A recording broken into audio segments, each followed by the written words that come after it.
नमस्कार, स्वागत है आपका। आप देख रहे हैं तेज इंडिया लाइव न्यूज और मैं हूं आपके साथ आदेश कुमार। आइए आपको दिखाते हैं दिन भर की कुछ खास छोटी और बड़ी खबरें तेज इंडिया लाइव न्यूज के साथ।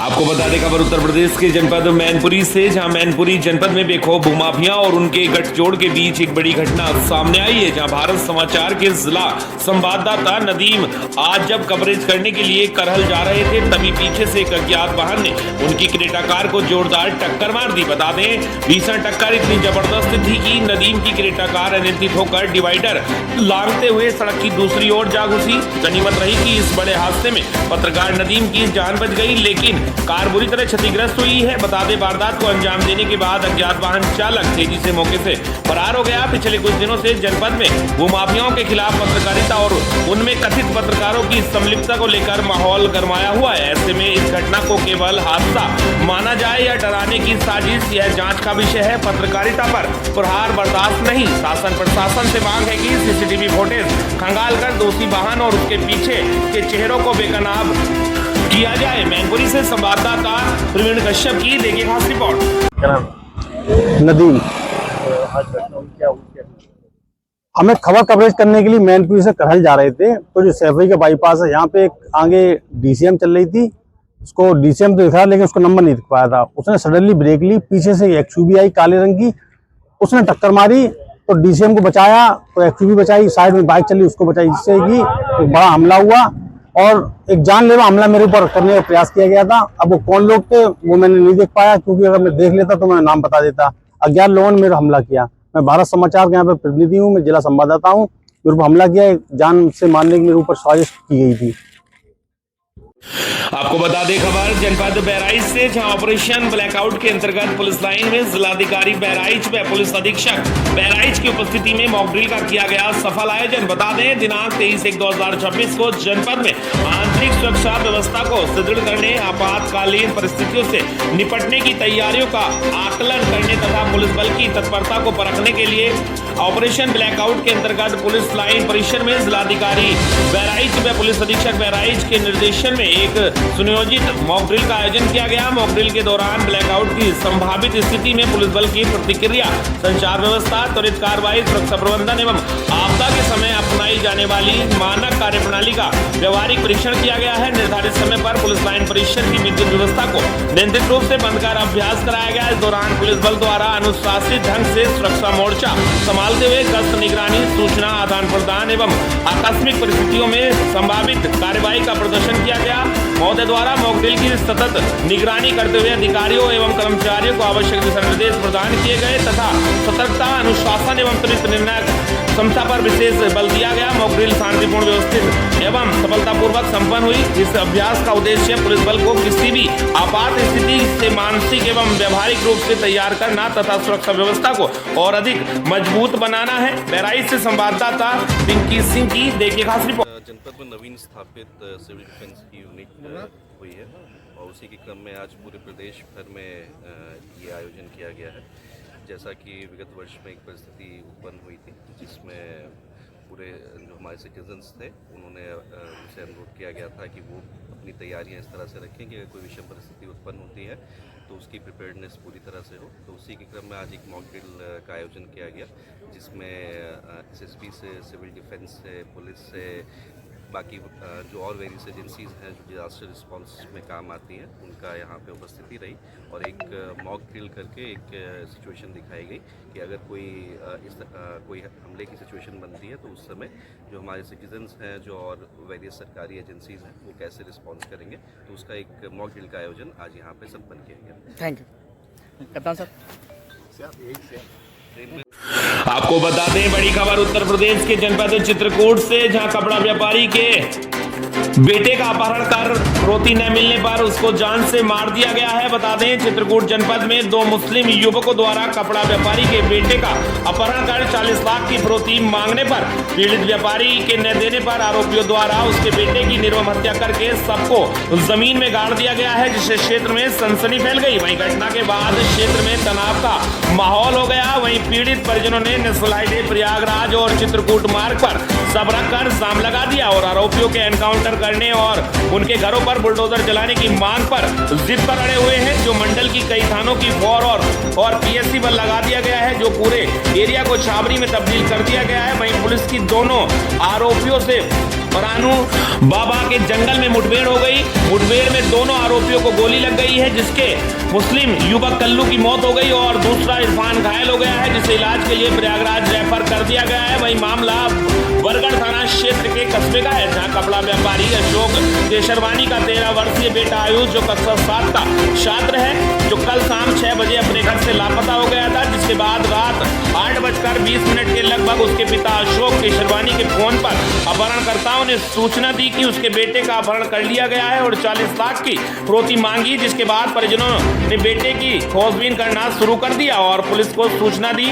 पुलिस की जांच में इरफान नाम का आरोपी अपात बच्चे को शाम 6 बजे मोटरसाइकिल चलवाते हुए सीसीटीवी में नजर आया था, जिसके बाद आज बच्चे का शव पीड़ित के घर से कुछ ही दूरी पर आरोपी के घर के पीछे रात में गड़ा हुआ बरामद हो गया, जिसमें पूरे क्षेत्र में तनाव का माहौल पैदा हो गया। हजारों की तादाद के लोग इकट्ठा हो गए और पुलिस के खिलाफ प्रदर्शन कर आरोपियों के एनकाउंटर करने की मांग को लेकर चित्रकूट प्रयागराज नेशनल हाईवे पर बच्चे का शव रखकर जाम लगा दिया है और पुलिस के खिलाफ प्रदर्शन कर रहे हैं। वहीं पुलिस की रात में दोनों मुस्लिम आरोपियों से मुठभेड़ हो गई, जिसमें जवाबी फायरिंग में कल्लू नाम के मुस्लिम युवक की मौत हो गई है और दूसरे युवक इरफान को गोली लग गई है, जिसे इलाज के लिए प्रयागराज में भर्ती कराया गया है। पुलिस का कहना है कि आरोपी युवक इरफान ट्रक और बक्सा अलमारी मिस्त्री है, जिसके यहाँ कल्लू नाम का मुस्लिम युवक काम करता है और दोनों प्रयागराज जनपद के रहने वाले हैं। यहाँ किराए से रहकर ट्रक और लोगों की अलमारी बनाने का कारखाना चलाते थे। जो इरफान पीड़ित पिता के घर में भी किराए से रहता था, जो कि बीते 10 दिसंबर को उससे कमरा खाली करा लिया गया था। शायद इसी बात की खुन्नस थी जो कल इन्होंने बच्चे को बाइक सिखाने के लालच में उसे अपने साथ ले गए, जिसके बाद पड़ोस में किराए में रह रहे कमरे में उसकी रस्सी से गला दबाकर हत्या कर दी और सबको ठिकाने लगाने के लिए घर के पीछे गड्ढा खोदकर दफनाने का प्रयास कर रहे थे, जो सबको आधा दफना भी दिया गया था। घटना की जानकारी लगते ही पुलिस ने दोनों आरोपियों को परानू बाबा के जंगल में मुठभेड़ हो गई, जिसमें दोनों आरोपियों को गोली लगी है, जिसमें कल्लू की मौत हो गई और इरफान घायल हो गया, जिसे इलाज के लिए अस्पताल में भर्ती कराया गया है। परिजन आरोपियों का एनकाउंटर और उनके पारिवारिक जनों के घर पर बुलडोजर चलाने की मांग कर रहे हैं, जो विधि संगत कार्रवाई की जा रही है। तनावपूर्ण माहौल होने पर मंडल के कई थानों की फोर्स और स्वमी रात से माहौल को संभालने का प्रयास किया जा रहा है। चित्रकूट से संवाददाता जय कुमार पांडे की देखिए खास रिपोर्ट। अशोक जी के बेटे को कुछ लोगों ने अगवा कर लिया है और टेलीफोन पे 40 लाख रुपए की फिरौती। अशोक केशरवानी जी की इस सूचना पे तत्काल स्थानीय पुलिस जिले के लगभग 10 थाना प्रभारी, क्षेत्राधिकारी, अपर पुलिस अधीक्षक, मैं, सर्विलांस, एसओजी, स्वाट, सारी टीमें बरगढ़ थाना क्षेत्र पहुँच करके और इस घटना के अनावरण सारा प्रयास किया गया और थोड़े ही समय में सर्विलांस और तमाम चीज़ों से लगभग खुलासा हो गया कि घटना को अंजाम देने वालों में जो पीड़ित पक्ष है उन्हीं का एक पुराना किराएदार जो अगस्त में किराएदारी से हटाया गया है, उसी का अपने एक साथी के साथ हाथ और भोर होते होते लगभग 4 बजे के आसपास परिजन भी मुतमईन हो गए और उन्होंने एक तहरीर दी, जिसके आधार पर थाने में मामला दर्ज किया गया। पुलिस ने नामित जो अभियुक्त जब उन्हें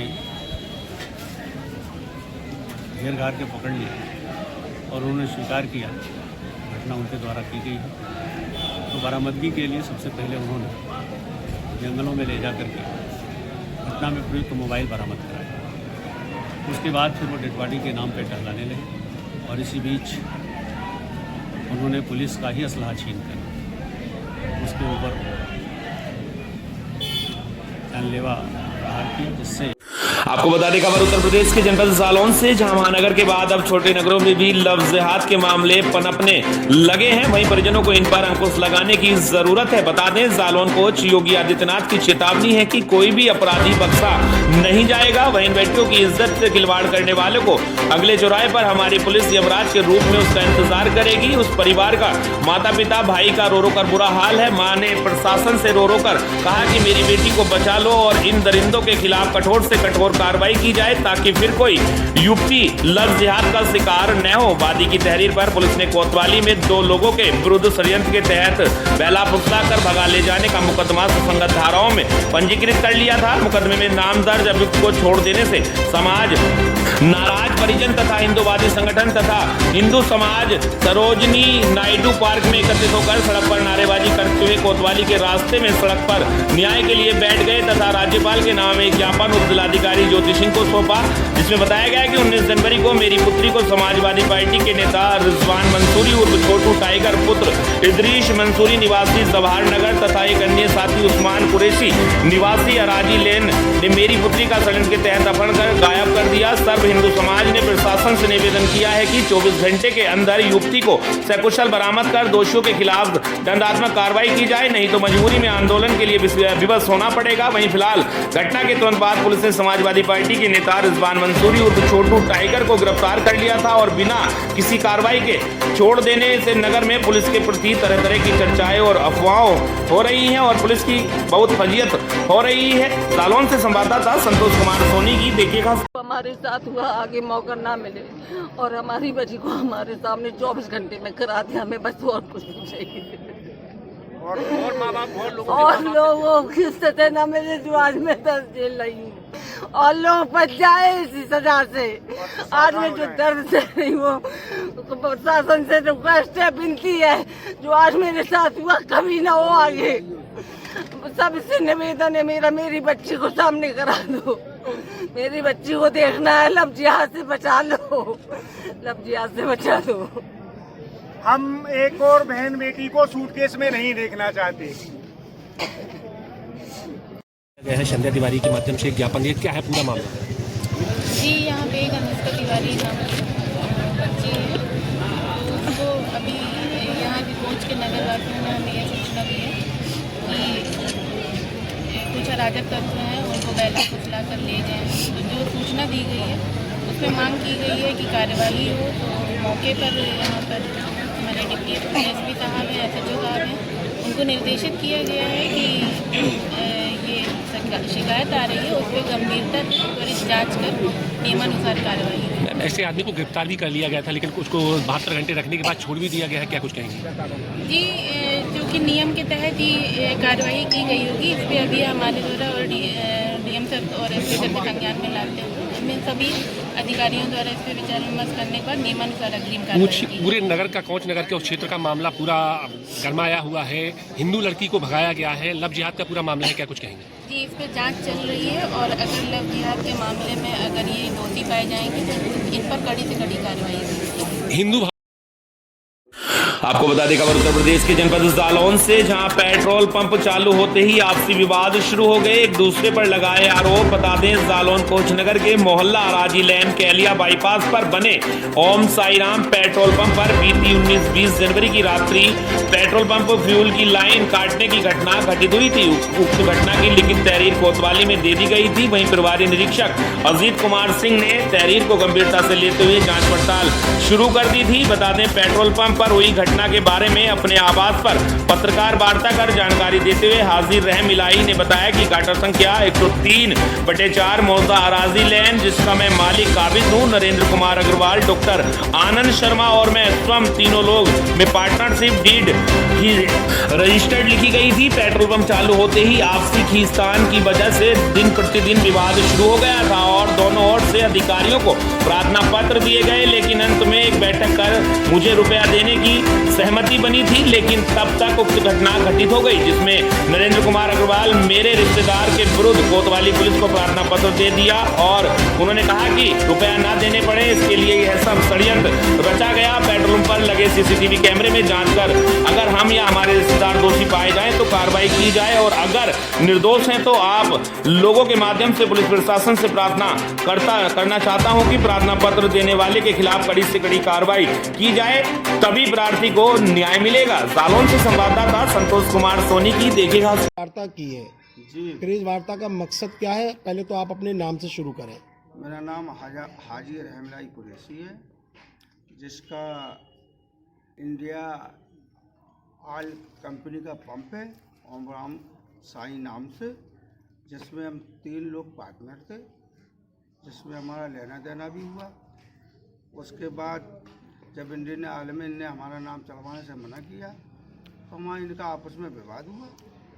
विवाद होने के कारण इनने हमारे परिवार के खिलाफ पहले तहरीर दी थाने में, तीनों बेटे, मैं और हमारे एक पार्टनर हैं आनंद डॉक्टर शर्मा।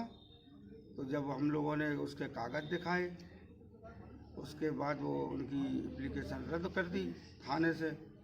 उसके बाद फिर हम लोगों का बातचीत चालू हुई।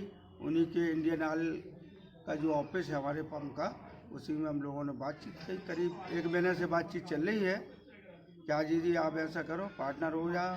तो हमने हम आधे के होंगे कि 25 को हमने नहीं होंगे।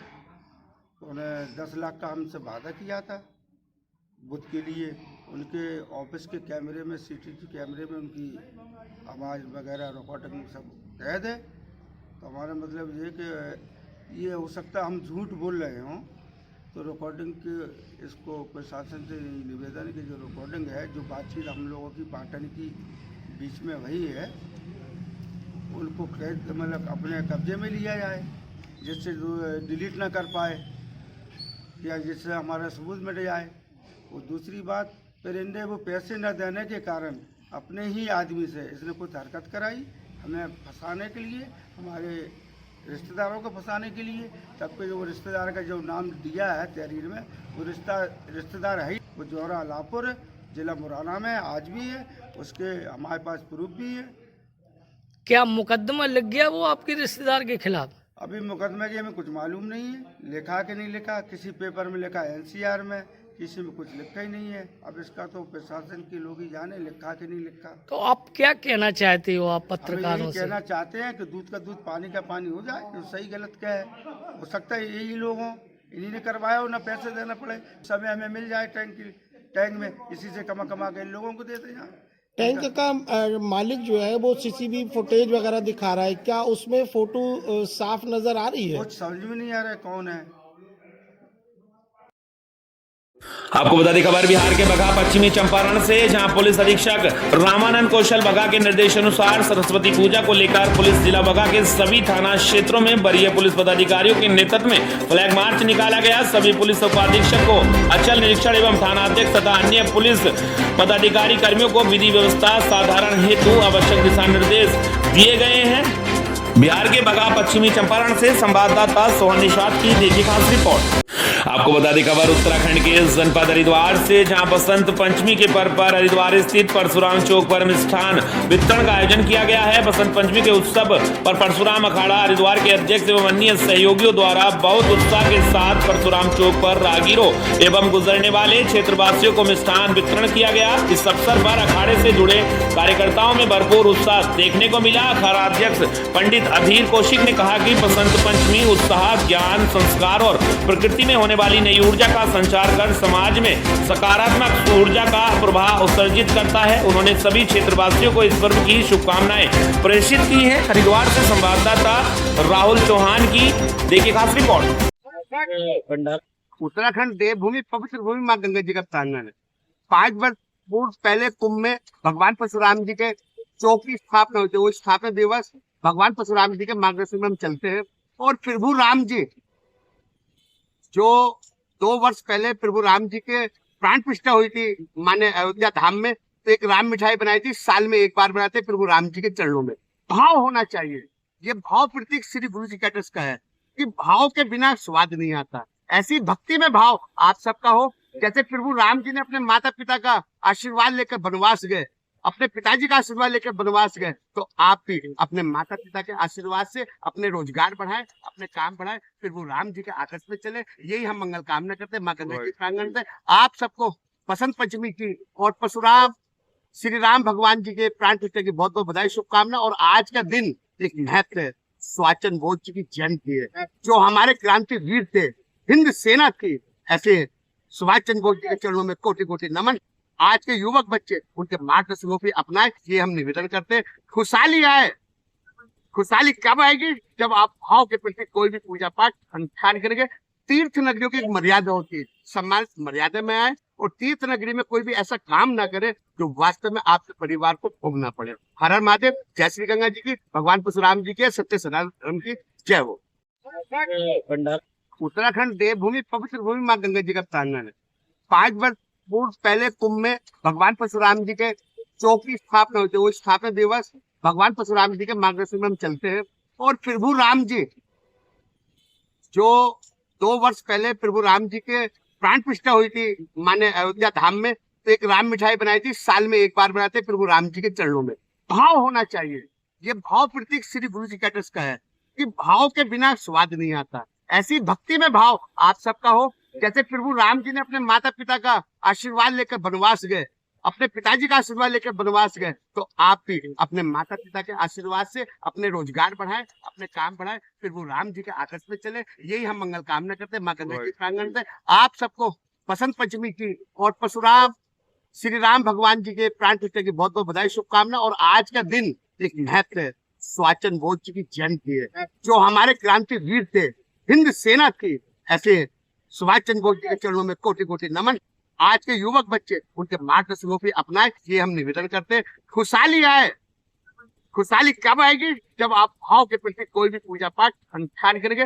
तीर्थ नगरियों की एक मर्यादा होती है, सम्मान मर्यादा में आए और तीर्थ नगरी में कोई भी ऐसा काम ना करे जो वास्तव में आपके परिवार को भोगना पड़े। हर हर महादेव। जय श्री गंगा जी की, भगवान परशुराम जी के, सत्य सनातन धर्म की जय हो। आपको बता दें खबर हरियाणा के कुरुक्षेत्र से, जहां 19 जनवरी से 25 जनवरी 2026 तक मनाए जाने वाले अंतर्राष्ट्रीय सरस्वती महोत्सव व बसंत पंचमी के उत्सव पर हरियाणा के मुख्यमंत्री नायब सिंह सैनी ने प्राचीन सरस्वती मंदिर में माथा टेका और हवन यज्ञ में आहुति डाली। बता दें मुख्यमंत्री नायब सिंह सैनी ने कहा कि सरकार का लक्ष्य है कि सरस्वती से जुड़े प्रमुख तीर्थों को सरस्वती तीर्थ के रूप में विकसित किया जाए। सरकार आदि बद्री से लेकर सिरसा तक के पूरे क्षेत्र को एक राष्ट्रीय पर्यटन सर्किट के रूप में विकसित कर रही है। इसमें कुरुक्षेत्र, प्योबा, कैथल, हिसार, राखीगढ़ी, फतेहाबाद और सिरसा जैसे ऐतिहासिक स्थल शामिल हैं। यह सर्किट इतिहास और संस्कृति के प्रेमियों को आकर्षित करेगा तथा युवाओं के लिए रोजगार और व्यापार के नए द्वार भी खोलेगा। मुख्यमंत्री नायब सिंह सैनी ने कहा कि हिमाचल प्रदेश के साथ एक ऐतिहासिक समझौता किया गया है। सोम नदी पर एक बांध और सोम सरस्वती बैराज का निर्माण किया जा रहा है। सरकार ने पिछले 10 वर्षों में सरस्वती नदी के रास्तों पर 18 नए पुलों का निर्माण किया है। इसके अलावा नदी के तट पर स्थित 111 विरासत स्थलों का जीर्णोद्धार किया गया है। इसके साथ ही साथ प्योबा सरस्वती जंगल में सरस्वती वाटिका की स्थापना भी की गई है। इसके अलावा सरकार ने NCERT की पाठ्य पुस्तकों में सरस्वती नदी का अध्याय शुरू किया गया है। गीता मनीष स्वामी ज्ञानानंद महाराज ने प्रदेशवासियों को बसंत पंचमी के पावन पर्व के साथ साथ नेताजी सुभाष चंद्र बोस और दीन बंधु सर छोटू राम की जयंती पर बधाई और शुभकामनाएं देते हुए कहा कि बसंत पंचमी का पावन पर्व मां सरस्वती की वंदना का विशेष दिन है और इस पावन पर्व पर आम जन में एक नई ऊर्जा का संचार होता है। एक और हम ज्ञान की देवी मां सरस्वती की पूजा कर रहे हैं। वहीं सरकार सरस्वती नदी के पुनः उद्धार के संकल्प को दोहरा रही है। मां सरस्वती की स्तुति वेदों में भी की गई है। हरियाणा सरस्वती धरोहर विकास बोर्ड के उपाध्यक्ष धूमन सिंह किरमच ने कहा कि सरस्वती बोर्ड का बजट केवल 6 करोड़ रुपए का है, लेकिन मुख्यमंत्री नायब सिंह सैनी के प्रयासों से सरस्वती नदी पर विकास कार्यों पर लगभग 100 करोड़ रुपए का बजट खर्च किया जा रहा है। यह लगातार तीसरा बड़ा महोत्सव है। इस महोत्सव की शुरुआत वर्ष 2017 में की गई थी। उन्होंने कहा कि सरस्वती नदी के किनारों पर तीर्थों, तालाबों व घाटों का निर्माण किया जा रहा है। हरियाणा के कुरुक्षेत्र से संवाददाता सुरेश वर्मा की देखिए खास रिपोर्ट। ये काल्पनिक है, इस प्रकार की बातें वो करते थे। साथियों, जैसा अभी परम श्रद्धेय स्वामी ज्ञानानंद जी महाराज ने भी अपने मुखारबिंद से बताया है, लेकिन आज मुझे यह बताते हुए गर्व भी हो रहा है कि यह कल्पना अब धरातल पर उतर चुकी है। ये हम सब इसको देख रहे हैं। साथियों, बोर्ड का उद्देश्य सरस्वती नदी को पुनर्जीवित करना गहन शोध करना और नदी से जुड़ी विरासत को विश्व पटल पर रखना। और आज परिणाम आपके सामने है। आज जिस प्रकार से सरस्वती नदी का उत्थान हो रहा है, साथियों, हमने विज्ञान और आस्था का एक ऐसा संगम ये तैयार किया है जो अभूतपूर्व है। साथियों, अक्सर अतीत की बातों को केवल मिथक मान लिया जाता है, लेकिन हमारी सरकार